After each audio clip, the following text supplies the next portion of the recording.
be joined now here on the Preferred Office Machines post-game show by the head coach of the Bulldogs, Andy Bronkema.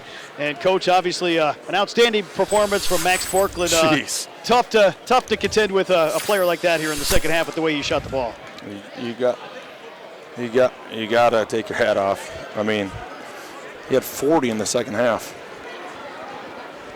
Certainly a tremendous performance individually for him after your team had really played well for 3/4 of the ball game and had been playing some great basketball before he really got hot down the stretch here in the final 10, 15 minutes. I'm still in shock. I don't know what to say. I mean, that was an unbelievable performance. So, yep, we got all the legends are back. You know that, Robert, from on the Wall of Honor, and I'm a little disappointed that we played like that in the second half in front of them. Because it takes a little of the joy away when so many special people to us are back. So, we're going to have to handle that and make sure that we're excited for them still. But at the same time, I mean, what do? You can second guess our defense. We ended up switching it up, and he took advantage of that too. So he was awesome. Obviously, tough to lose a game like that when you had just 6 turnovers. You shoot 44% from the floor. You knock down 11 threes, and you're not going to lose a whole lot of ball games like that with some of those numbers that you put up today. Got to play defense, and we didn't play any defense. And they shot 30 3-pointers, and we weren't in tune to what we wanted to do. But mistakes caused us to feel the wrong way. Instead of buckling back up and doing the next right thing, mistakes put us on our heels, and you can see it on their faces, and it's certain individuals, and they need to get better at it. And the best way to get better at it is for the coach to be better and to teach them better and to show them as this is an example, and the next time it won't happen. So that's what I'm going to do. In the meantime, I'm going to talk to a lot of people that I love and care about that built this program that we're proud of, and I'm just going to chalk it up to one of the best single, player performances ever, and we took the L because they were better today. One note that was a positive one here today, Ethan Erickson came on and really shot the ball well for you in the second half and kind of kept you in there when he started to get hot at the other end.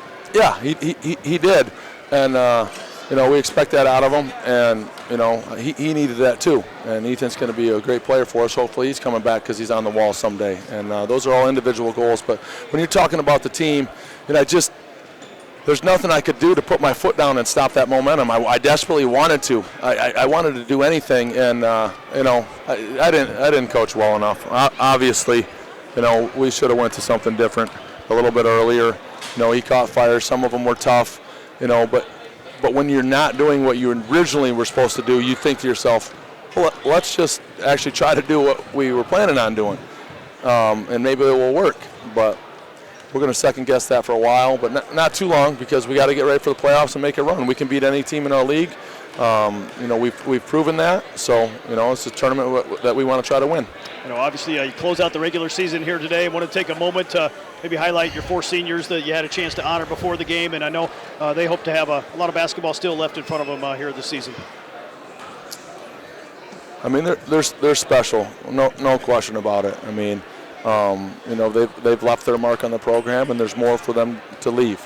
And the thing about me and senior days, and there's just what I want to happen is that we reminisce for our lifetimes. I don't want to lose track of these guys. I want them to call me, and for me to call them, and for me to check up on them, and follow them on social media and hang out with them every once in a while, so the legends will grow. And that's what I'm expecting to do. So it's not as much of a finale for me in my mindset on these senior days. So it's just a nice way to say, hey, thanks for your time here. But for me, for everybody else, it's for everybody else. For me, I'm going to stay with these guys. As long as they want to talk to their old coach, I'm going to be there for them. So that's how I see it. Obviously, you get ready for the second season. You mentioned putting this one behind you quickly, and we wait to see what the matchups are going to be. But nonetheless, no matter who you play, it's going to be a tough draw here in the GLIAC tournament. Oh, it's a tough draw. Robert, I literally, in all the interviews that we've done together, I mean, I am in shock. I wouldn't even shake his hand in the handshake line because I was going to get burned or something. I was like, you're too hot, Max. I mean, seriously, what just happened? Man, it makes me feel inept for sure, and I'm going to be a better coach. That's just all there is to it. That's what I go to, and that's how I feel right now. So all I feel like doing is working. Coach, thanks for the time, and we'll talk to you again when the GLIAC tournament starts this coming week. All right, Robert.